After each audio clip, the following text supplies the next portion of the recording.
numvishe yuko atari byo kugundira ku bwanjye, ahubwo hari amagana menshi y'abajene bangana nkanjye bakwiriye guhinduka bahinduwe n'ijambo ry'Imana.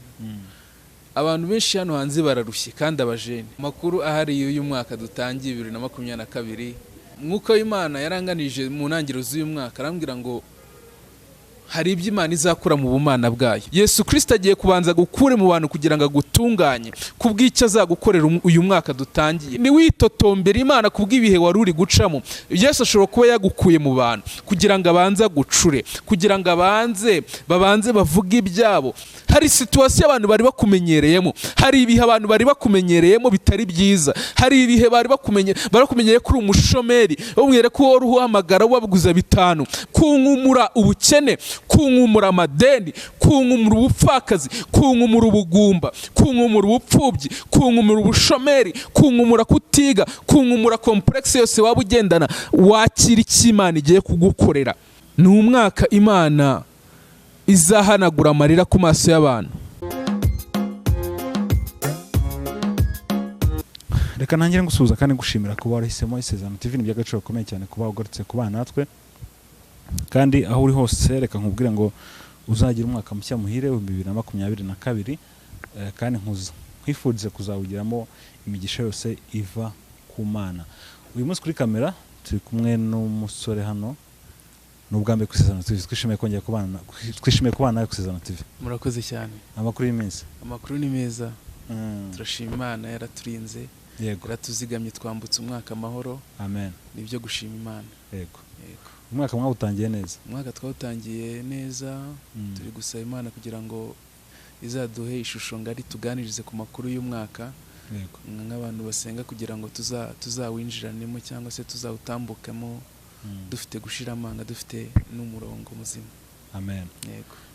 Reka ku muntu kubonye bwa mbere agirwa umugisha wo kumenya ngo ndetse tujye kubona muri kiganiro. Mazina nitwa Muhozi Eric. Muhozi Eric. Hanyuma ndi umusore, ndacyari ingaragu. Nuye Kabeza. Yego. Hanyuma niga muri kaminuza, ndi kurangiza kaminuza. Nkaba ndi n'umukristo. Umukristo. Yego. Umuvugabutumwa cyangwa umuvugabutumwa bwiza? Yego. Ko mbona ukiri umusore mutoya, wenda uretse igikuriro, ariko ku muntu ubibona neza abibona ko ukiri mutoya. Oya nibyo pe. Watangiye gukorera Imana rya cyangwa se wakire Yesu Kristo nk'umwami n'umukiza ryari? Se ni ibintu wavutse mu muryango ukijijwe, byaje bite?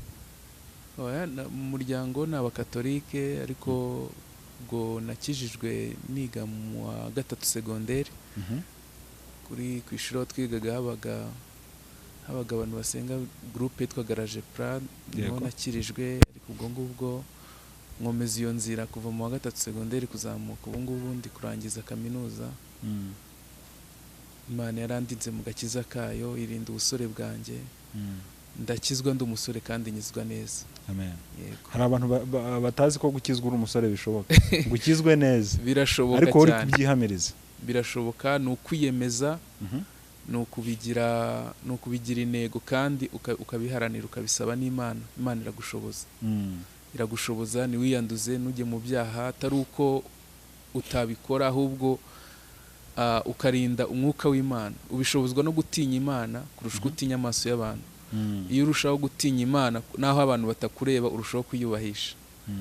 Naho abantu batakureba. Ako kama. Ugatinya Imana. Hari abantu batinya Imana kuko bari aho abantu babareba. Yego. Ariko iyo usobanukiye yuko naho umuntu atakubona ijisho ry'Imana rikubona, urushaho kumva neza yuko hahandi uri wenyine.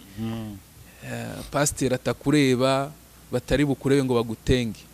Aho ngaho ugakizwa, niho yerekana agakiza ko kuri. Yego.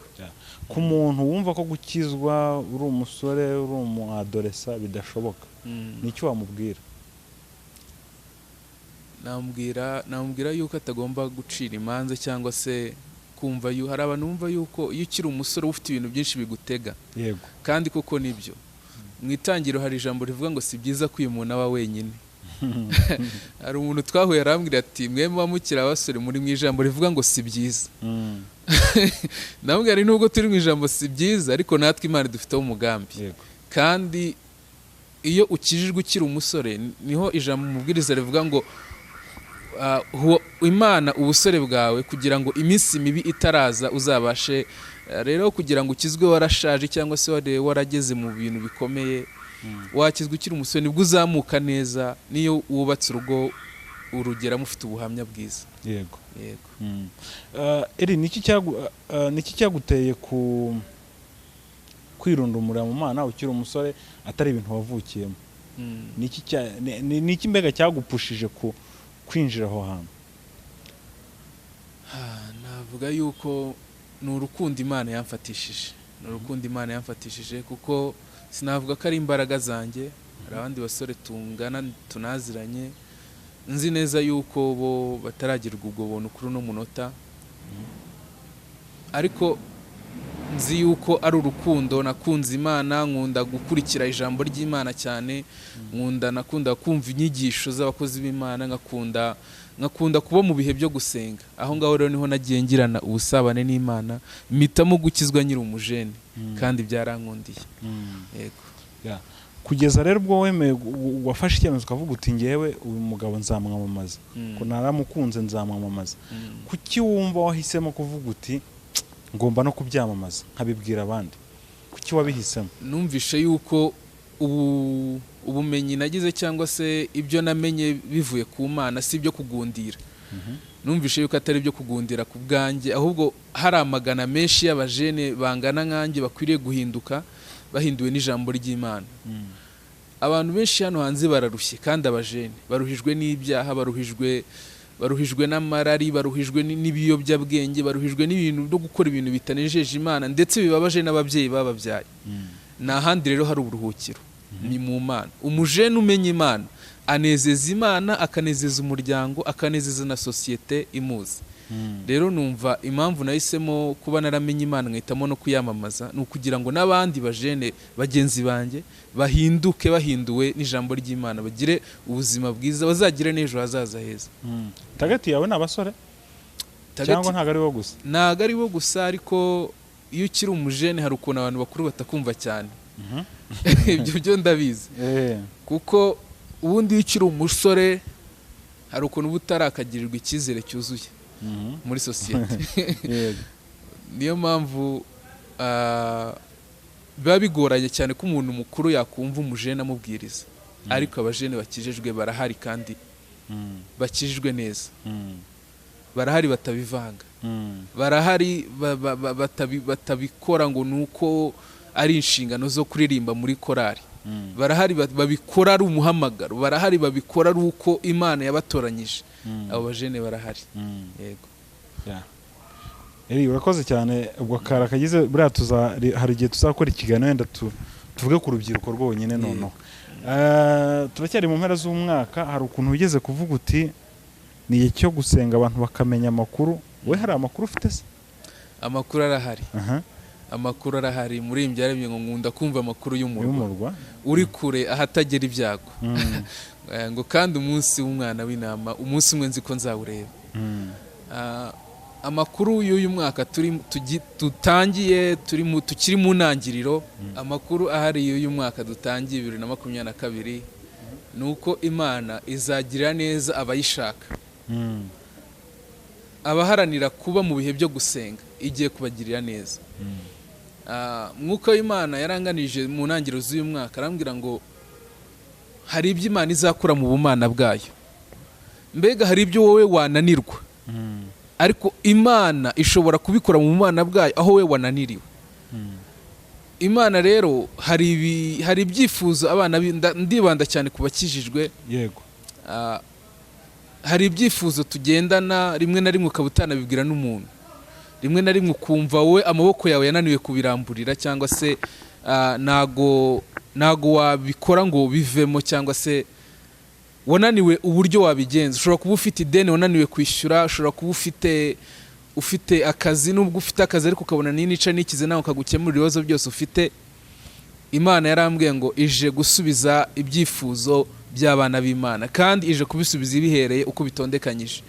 mwuka w'Imana arongera arambwira ngo hari abantu barwaye, hari umuntu urwara umutwe w'uruhande rumwe cyane, awumarana igihe, yanyweye imiti biranga, ahorana ibinini by'umutwe, ariko ikiganza cy'Imana aka kanya kikugezeho kugira ngo kigukize ubwo burwayi bw'uwo mutwe. Hari umuntu uhora yumva afite isereri, hari umuntu uhora yumva yagenda mu nzira kumva hari n'umuntu wibagirwa aho yaragiye ageze mu nzira. Mwuka w'Imana arinze abantu umwuka wa Satani utwara abantu ubwenge. Hari umuntu uba wicaye akumva umusatsi wose umuvuyeho, mwuka w'Imana aje kugukiza. Imana rero ije kukurinda kuko Satani ntago yishimiye yuko uba ukiriho. Ndagira ngo mbivuge neza, Satani ntago yishimiye yuko uba warambutse uyu mwaka 2021 ukajya mu 2022. Satani ntago abyishimiye. Rero uharanira kunezeza Imana kuko ni umwaka Imana yambwiye ngo ni umwaka Imana izakora imirimo itangaje ku bwoko bwayo, ariko ikazakora iyo mirimo itangaje ku bantu bamaramaje, ku bantu baharanira kuba mu bihe byo gusenga atari mu kigara, atari ibintu byo kumva yuko urigeje gusenga kuko uri muri groupe de prière, uje gusenga kuko ari itorero, ari inshingano, gusenga ku giti cyawe. Imana igiye kunyuranya amaboko ku buzima bwawe. Imana igiye gukora bya bindi wowe ubwawe udashobora kwikorera. Imana ije guhira imirimo y'amaboko yawe. Imana iyoboye umuyoboro wo guhirwa ku buzima bwawe. Hari ibyerekezo by'umugisha uyu mwaka Imana izatanga, ibyerekezo by'utuzi dutandukanye, ibyerekezo by'imishinga, abantu bazafungura imishinga, abantu bazagira amaproje menshi. Ariko umuntu uzubaha Imana, Imana izarushaho kumwiyereka. Umuntu uzakora ku mutima w'Imana, ndabisubiramo, umuntu uzakora ku mutima w'Imana. Ni gute uharanira gukora ku mutima w'Imana? Uharanira gukora ku mutima w'Imana kwa kundi ukiranuka, kwa kundi wibwira mu mutima uti njyewe ntago nzakora ibi ngibi kubera yuko Imana iranzi. Menya yuko Imana ikuzi mbere yuko ababyeyi bawe bakumenya, mbere yuko inshuti n'imiryango zikumenya, mbere yuko aho ku kazi ukora bakumenya bagusobanukirwa. Banza umenye yuko Imana igusobanukiwe, banza umenye yuko Imana iri mu ruhande rwawe. Hari ijambo riri muri Mariko igice cya 7 umurongo wa 32 ngo Yesu ngo bamuzanira igipfamatwi ngo kandi kidedemanga. Ikintu yakoze ngo yagikuye mu bantu. Yesu Kristo agiye kubanza gukure mu bantu kugira ngo agutunganye kubw'icyo azagukorera uyu mwaka dutangiye. Ni witotombera Imana kubw'ibihe wari uri gucamo. Yesu ashobora kuba yagukuye mu bantu kugira ngo abanze gucure, kugira ngo babanze bavuga ibyabo, noneho nyuma yuko bavuga abambura ijambo agira icyo avuga ku buzima bwawe. Hari icyo Imana izagukorera bitera abantu guhindura indimi ku byo bavuze. Hari icyo Imana izagukorera kikoranya abantu banezerewe ku bwawe. Ngo Yesu ngamukura mu bantu, muze gusoma niko handitse, ngo agikora mu bantu, ngacira amacanwe, ngo agikora ku rurimi, ngo agikora ku rurimi, ngaravuga ngo efata, bisobanurwa ngo zibuka. Hari ibintu byari byarazibye ariko Yesu Kristo aje kubizibura. Hari imishinga yawe yari yaradindiye, watangiye umushinga wo kubaka inyubako ugeze hagati utayujuje, watangiye umushinga wa business ugeje hagati urahomba, uhura n'ibihombo, uhura n'ibizazana, uhura n'ibintu bidari byiza, ibyo wari warashoye ubona birahombye. Ariko mwuka w'Imana yambwiye ngo aje gushumbusha abantu muri uyu mwaka, aje gushumbusha abantu babaye ku karaga, abantu babaye mu bihe byo gusenga, abantu bagize ibihe n'Imana muri uyu mwaka dutambutse. Uyu mwaka twinjiyemo ngo ni umwaka w'ingororano. Imana ije guhemba abantu ikurikije imirimo bakoze. Imana ije guhemba. Ndagira ngo ubwire Tabita ntago yazuwe nuko yari muri mudamu mwiza, ntago yazuwe nuko yari umuntu nyamafaranga, ntago yazuwe yuko yari afite amashuri menshi, ngo yazuwe n'imirimo. Imirimo wakoze muri uyu mwaka dutambutse niyije kukuzura cyangwa se niyije kugukorera igitangaza. Tabita ngo bahamagaye Petero ngo bararira abapfakazi, baramubwira uyu muntu ntago twemera yuko apfa. Yaratwambitse, yaratugaburiye, twari dushonje, abana bacu bari bashonje, arabagaburira, ntago twemera yuko apfa. Rero imirimo wakoze niyije kukuvuganira. Imirimo wakoze inezeza Imana. Jya uharanira gukora imirimo ikora ku mutima w'Imana, jya uharanira gukora imirimo inezeza Imana, jya uharanira gukora imirimo yindi ishobora guhagurutsa Imana ku ntebe yayo ikaza ikakugirira neza. Imana ntago izagusiga, Imana ntago izagutererana wowe ukunda kuba mu bihe byo gusenga. Ayiwe Imana izakwiyereka, ntago izemera yuko ukorwa n'isoni. Imana ishimwe kandi tugire neza. Imana rero yarambwiye ngo uyu mwaka twinjiyemo ni umwaka uzahira abantu bari mu bihe byo gusenga, kuko umuntu wese wiyoberanya, umuntu wese wiyorobeka, umuntu wese ukora ibintu Imana itishimiye, Imana ntago izamwire, ntago Imana izamureka gutyo gusa. Ni igihe Imana igiye gucangura ikavangura amasaka n'urukungu, ni igihe Imana igiye kuvangura ikavangura ihene mu ntama, ni igihe Imana igiye kuvangura, ni igihe Imana igiye gukora imirimo y'ubwayo yivugira. Ariko Mana, hari ikintu Imana yagukorera wowe ubwawe ntiwirirwe wisobanura, cyo ubwacyo kikivugira, cyo ubwacyo kikisobanura, kuko icyo Imana ikoze, yewewe icyo Imana ikoze iyo ari igikoze biramenyekana byanze bikunze. Wa muntu wakuvuze, wa muntu wavuze yuko ntacyo uzimarira, wa muntu wavuze yuko uzapfa utyo, wa muntu wavuze yuko uzapfa utikamiye nahimbwa, ariko Mana wa wundi nyine ngo azahindura amagambo. Iyo dusomye muri Yohana igice cyaho hari ijambo rivuga ngo abaturanyi be ngo nabamubonaga kera ngahora asabiriza, ngo bamwitegereje ngo baravuga ngo uyu se niwe, ngo cyangwa siwe, ngo nawe arababwira ngo ninjye. Hari ibintu Imana igiye kugukorera bigiye gucanganyikisha abantu ku musozi utuye. Hari ibintu Imana igiye kugukorera bigiye kunyuranya indimi z'abakwanze. Ayiwe, ariko Mana, uyu muntu ngo yari yaravutse ari impumyi, ngo barabaza ati ariko uyu muntu ngo icyaha ni iki, ngo cyangwa ni icy'ababyeyi be? Ngo Yesu aravuga ati ngo ntago ari iki, ngo ntabwo ari icy'ababyeyi, ahubwo ni ukugira ngo imirimo y'Imana yerekanirwe muri we. Ntago ubuzima bubi wari uciyemo, ntago ibihe bikomeye wari uciyemo, igihe nuko ari igihe cyari kitaragera, nuko ari isaha yari itaragera, nuko ari isaha yari itaragera.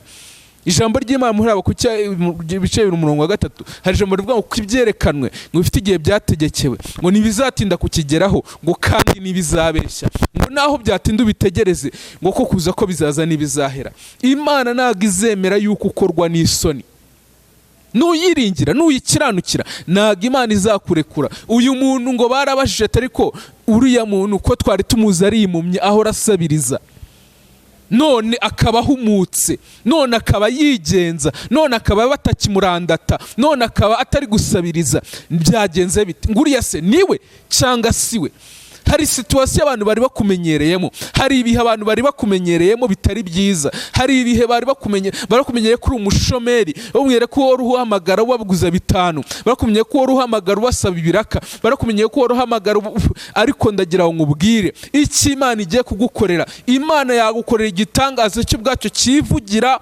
Uwari ugusuzuguye akuzi mu bihe bibi agahindura amagambo kubw'icyo Imana igukoreye, agahindura amagambo. Ngo ni umwaka abantu bagiye guhindura amagambo kubw'icyo Imana izakorera ubwoko bwayo. Imana ntago izagusiga itarasoza icyo yavuganye nawe. Imana ntago izakurekura itarasoza icyo yavuganye nawe. Ntago Imana izemera yuko urangiza urugendo itarasoza icyo yavuganye nawe. Ntago Imana izemera yuko uva mu mwuka itarasoza icyo yavuganye nawe.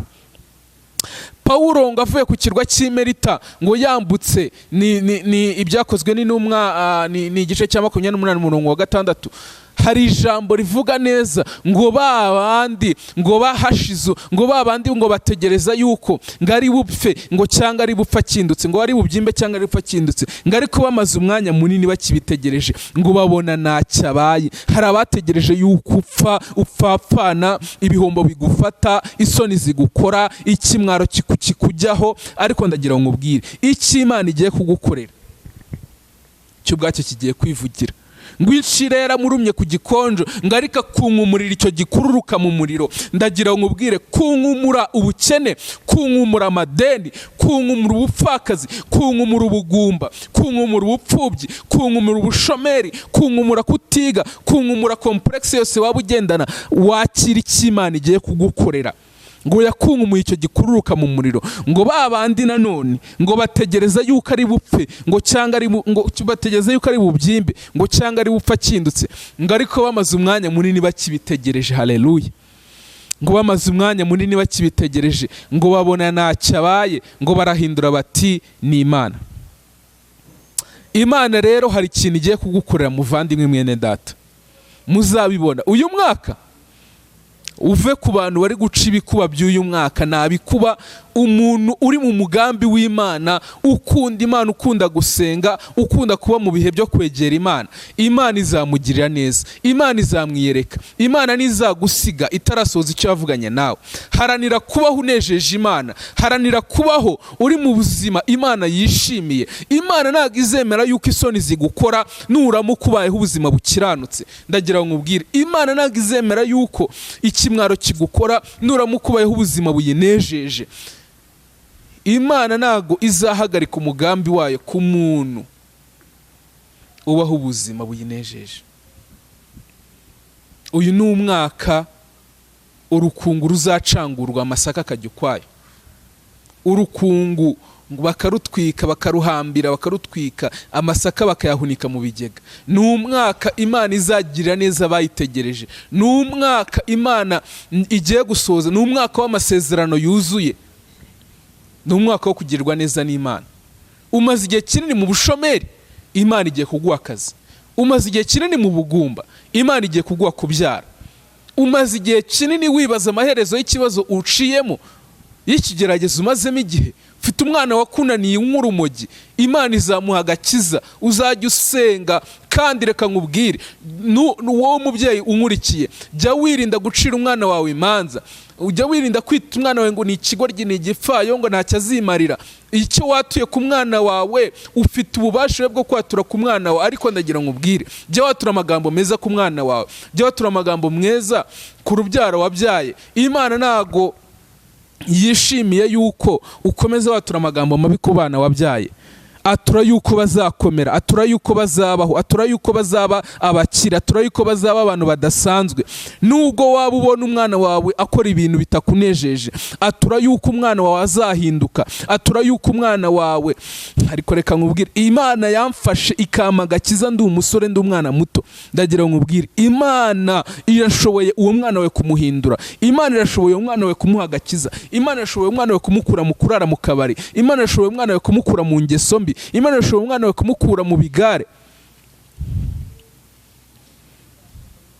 Ariko nawe ubwawe banza wumve yuko utarumbije. Hari ababyeyi iyi saha bavuga ati twararumbije, umwana wacu amaze gutera amada abakobwa, umwana wacu yirwa nk'urumogi, umwana wacu ribura mufunga. Ariko ndagira ngo ubwire, banza wumve yuko nakure umuntu yagera Imana itamukura. Uwari Sawuli yahindutse Pawulo. Sawuli yahoraga atoteza ubwoko bw'Imana, ariko niwe muntu mu isezerano rishya ufite ibitabo byinshi. Ndagira ngo nkubwire, Imana ifite guhindura amateka ku muntu wayo ifiteho umugambi. Ntabwo Imana izemera yuko isoni zigukora mu mwene data. Kandi icyo wizeye, kwizera kwawe, uyu ni umwaka kwizera kw'abantu kuzabahwanira n'imirimo bazabona. Ukwizera ufite, ugushaka Imana ufite, ugukiranukira Imana ufite, ukugandukira Imana ufite, niko kuzagusohoreza igitangaza wifuza. Ni umwaka Imana izahanagura amarira ku maso y'abantu. Ni umwaka Imana izahindura ubuzima bw'abantu. Imana igiye guhindura ubuzima bw'abantu. Imana ishobora iyi nkuru nari mbabwiye y'umuntu ngo wavutse ari impumyi. Imana ishobora guhindura ubuzima bwawe ku musozi utuye, abakuzi bose. Imana igukoreye igitangaza. Kandi reka nkubwire, babandi bavuze ko byakurangiranye, iyi Imana igutabaye nibo bahindura amagambo. Imana ishobora kugukorera igitangaza byanze bikunze. Abari barakuvuze bazamenya ko Imana yagutabaye. Ye mukobwa, abari baravuze yuko wagumiwe, Imana nigutabara bazamenya neza yuko nawe wasenze Imana. Yewe mubyeyi umaze igihe kinini ku musozi w'ubugumba, Imana nigutabara guha urubyaro. Ndagira ngo ubwire, bazahindura amagambo. Ayiwe ngo babandi ngo bategereje umwanya yuko Pawulo ari bubyimbe cyangwa ari bupfa kindutse, ngo bamaze umwanya munini bakibitegereje, ngo babona ntacyo abaye, ngo barahindura bati ni Imana. Ni umwaka rero Imana igiye guhindura amagambo y'abantu ku bantu basenze Imana. Imana igiye guhindura ubuzima bw'abantu. Mugiye kubona abantu bari hasi, abantu bose babasuzugura. Ni umwaka Imana igiye guteturura abantu ikabatabara, kandi ni umwaka Imana igiye guhindura ubuzima bw'abantu. Uwari Morodekayi wirirwaga ku irembo ry'izamu, ari ku irembo ry'umwami, ndagira ngo nkubwire Imana yarabihinduye aba uwa kabiri ku mwami. Ariko se Imana nawe yaguhindura ubuzima ukakira impinduka nziza Imana izakuremera. Haranira kudacika intege, haranira kutumva yuko byakurangiranye, haranira kutumva yuko waburiwe igisubizo, haranira kutumva yuko wowe byakurangiranye cyangwa se ibyawe bidafite igaruriro. Naho Imana itagukura, naho Imana itakugeza. Wowe wumva kuri hasi mwicukiro, hasi mu mukungugu, Imana ifite kukuzamura. Ni umwaka Imana izanyuranya indimi. Evo, ni umwaka Imana izanyuranya indimi ku buzima bw'abantu. Ni umwaka ubuzima bw'abantu bugiye guhinduka. Umuntu ukamubona wamusuzuguraga ari hasi, ntacyo agira, ubona ntacyo agira, no kwambara bimugora. Ni umwaka Imana igiye guhindura ubuzima bw'abantu. Amen. Reka tugushimire iyo message rero. Nyuma ya message y'Imana nta kintu umuntu akwiye kongeraho. Yes. Ntacyo kabisa. Burantekeza ko abantu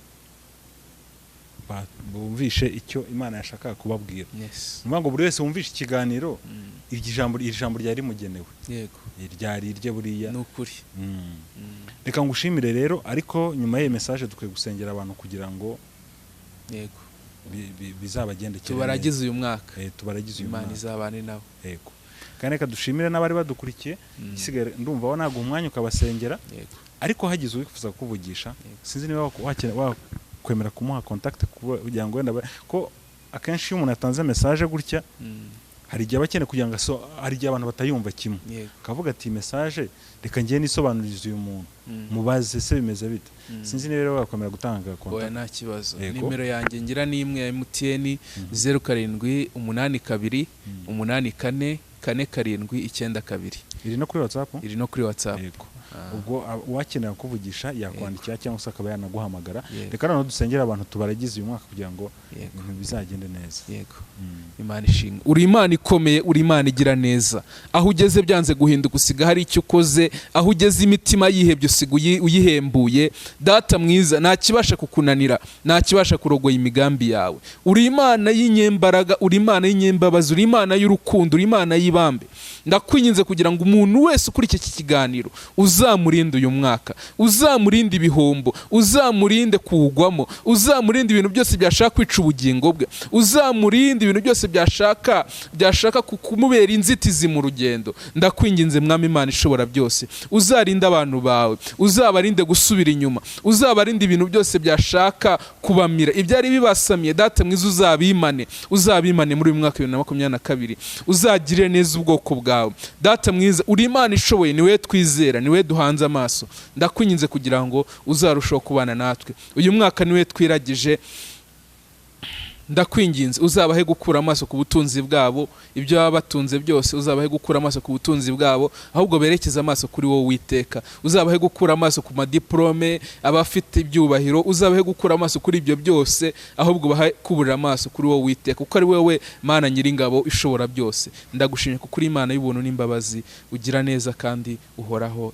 Izina ryawe rihabwe icyubahiro. Amen. Amen.